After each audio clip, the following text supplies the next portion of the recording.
This is part 4 of a new era for deep space exploration and development. The role of government. In the past, the United States government took the responsibility for all aspects of human space exploration and development, defining the missions, designing the architectures, setting technical specification, overseeing industry contracts, and directly conducting operations.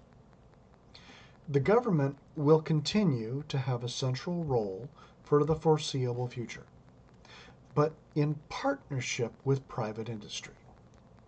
In the future, the government will take on more indirect roles, such as being a patron of research and development, a first buyer or anchor tenant for space goods and services, and a regulator as necessary for public safety or national security reasons and to fulfill international obligations. The success of American space exploration and development in this new era will require a whole-of-government approach. 5 primary government roles are crucial to executing the vision described in this paper. 1. Promote a secure and predictable space environment for the long-term sustainability of space activities. 2. Support the development of commercial activity and industry in space. 3. Support research and development of new space technologies. 4. With commercial and international partners, create infrastructure needed for space exploration and development. And 5. Support advanced space research by public and private sector U.S. research communities. Let's go into depth. Number 1, a secure and predictable space environment. The United States government, in concert with industry, should create and maintain a supportive regulatory and physical environment for space activities. Without an assurance of safe operations, clear, sensible regulations, manageable risks, and rights to generate profitable revenue, viable economic activity is unlikely to occur. Space Policy Directive 3 directs the Department of Commerce to manage debris mitigation efforts and space traffic, as well as create a new protocol of standard practices for safe space operations. Departments and agencies should improve accuracy of orbital data on space objects, including debris, and enhance the practice and utility of sharing orbital information on space objects and debris. The United States government should meet its international obligations without complex new regulatory structures, and focus on reducing barriers to develop new commercial space activities wherever possible.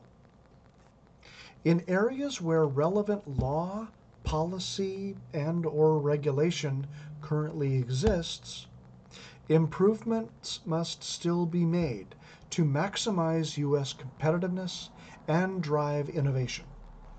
Some examples include space traffic safety and space situational awareness, on-orbit servicing and manufacturing, export controls, launch licensing, the extraction and utilization of space resources, and meeting the radio frequency spectrum needs of space applications.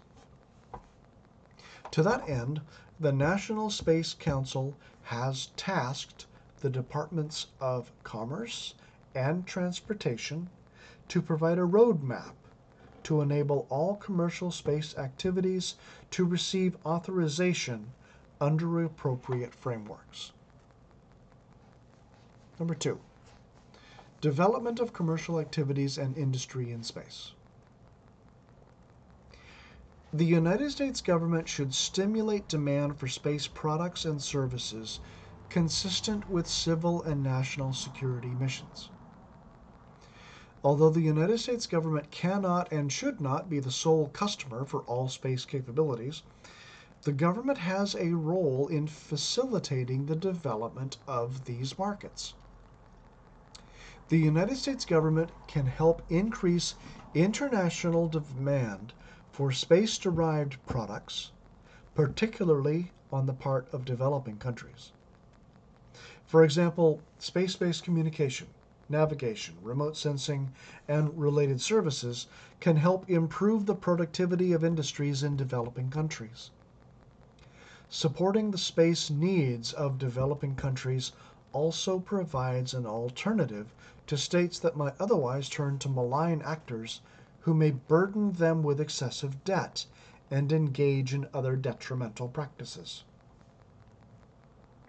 The United States government should consider commercial procurement tools to be the normal way of doing business, rather than the exception. Government departments and agencies need to become more agile and responsive to exploit private sector offerings, especially for missions and capabilities that do not require major new developments. The United States government should continually seek to lower barriers to entry to allow greater involvement of small businesses in space activities. This includes continuously updating export controls and other restrictions on U.S. industry to keep American countries competitive in the international market while bolstering national security. Further improvements related to intellectual property rights, liability protections, security measures, and other regulations can strengthen space commerce without increasing the risk to the public or creating unfair trade practices. Additional efforts should broaden the scope of traditional aerospace industries to include new applications for space technologies and expand capabilities by infusing technologies from non-traditional but promising fields, such as robotics, artificial intelligence, quantum applications, and additive manufacturing, which have much to offer the space community. Other fields, such as medicine and materials science, can bring research activities to sustain commercial platforms and enable in-space manufacturing. Part 3, Research and Development for New Technologies. The United States government should encourage and support research and development for new technologies to enable lower-cost commercial activities in space. Concurrently with efforts to improve the physical, regulatory, and business environments in space, the United States government should continue technical efforts that will create new opportunities for private sector innovation. Investments in research and development alone are not enough. New contracting mechanisms and the use of existing other transaction authorities for early space partnerships can help to accelerate the introduction of innovative technologies into operational use. Technology transfer and licensing practices should be reformed to match more closely the speed of private sector, entrepreneurial, and investor-driven decision-making. The United States government should enable the infusion of innovative approaches from commercial and international partners. A critical objective of human spaceflight is to make it routine and repeatable with an acceptable level of risk at lower cost. Examples of potentially routine operations beyond launch and re-entry include in-space rendezvous, refueling, and autonomous propellant production. Part 4. Investments in private space infrastructure. The United States government should support the development of private investor-based space infrastructure by being a reliable customer. Private infrastructure, both in space and on Earth, can support United States government space activities at lower cost than if the government were the sole owner and operator. Regular flight opportunities and innovative contracting mechanisms can support the development of platforms and other infrastructure to serve multiple purposes, thus sharing fixed costs across a variety of consumer communities.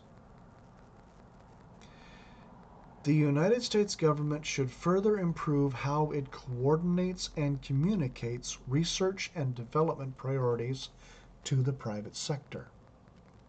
For example, a national strategy for microgravity research and development would be of value as industry seeks to develop commercial platforms as successors to the International Space Station.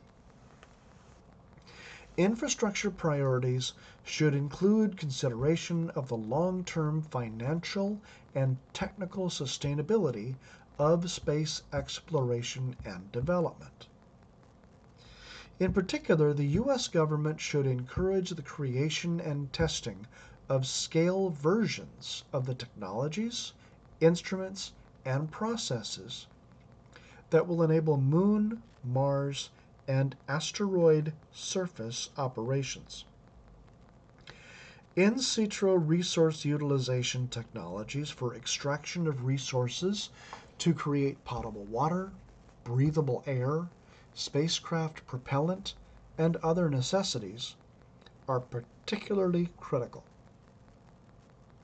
New options for surface power to survive harsh lunar nights, such as space nuclear fission reactors, will be vital for long-term operations on the Moon and Mars.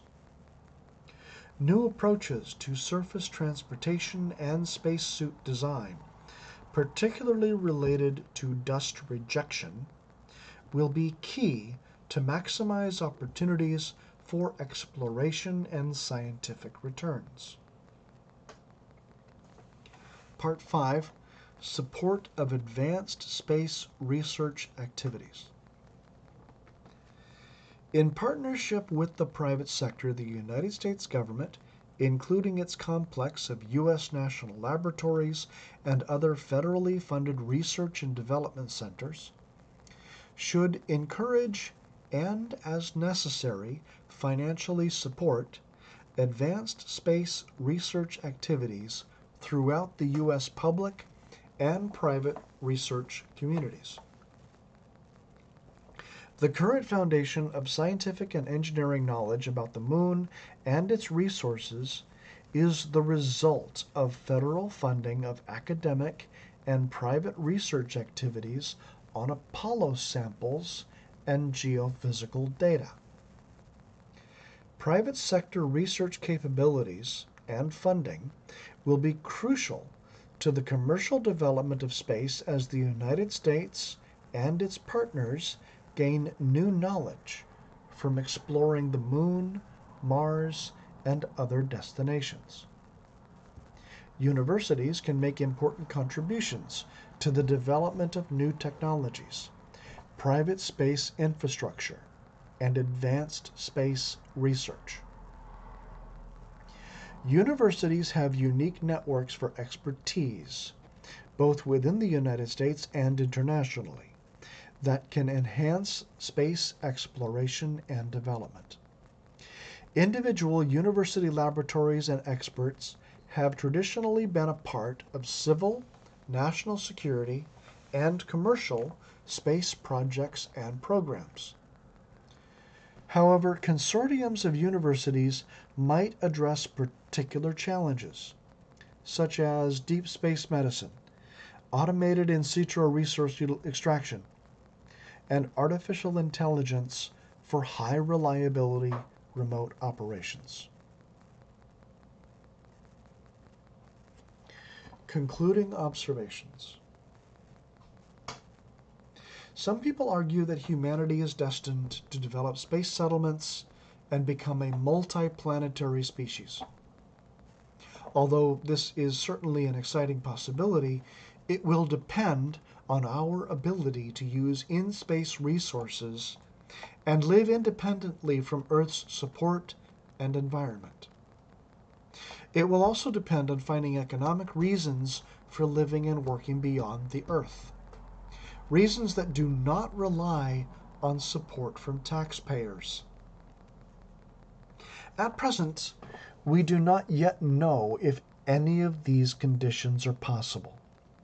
What we do know is that we will not be able to determine the answers without a space exploration and development effort that reaches beyond low Earth orbit. The long-term policy of sustainable space exploration and development depends on alignment with enduring national interests, such as security, economic growth, scientific advancement, and a stable international environment. As new information comes to light and new experiences are gained, the United States should be prepared to adapt to new opportunities and risks. Although we are not in a Cold War era space race, space exploration and development are urgent issues. The international environment is dynamic and influenced by competition and threats to the space capabilities on which we rely. Consequently, it is important that U.S. space activities across the civil, commercial, and national security sectors be coordinated at the highest levels and in an integrated manner to advance our holistic interests and those of our international allies. Establishing U.S. capabilities to operate routinely in cislunar space and beyond will deliver strategic assets not only for ourselves, but for all like-minded nations who share our values: liberty, democracy, the rule of law, and free market economic principles. Exploration is fundamental to the American spirit, and space exploration is the modern embodiment of early frontier expeditions. It is the next step in a never-ending quest to explore and develop the unknown while securing benefits for the American people. Space exploration and development are not confined to one-time missions or any single destination. Rather, the effort described here is one of continually expanding human activity beyond the Earth. Close to home, the United States will encourage commercial activities to lower the public burden of maintaining and enhancing space capabilities. As the United States journeys into deep space again, it will do so with commercial and international partners, as they are willing to participate and capable of participating. At the frontiers of exploration, the United States will continue to lead, as it has always done, in space. If humanity does have a future in space, it should be one in which space is the home of free people.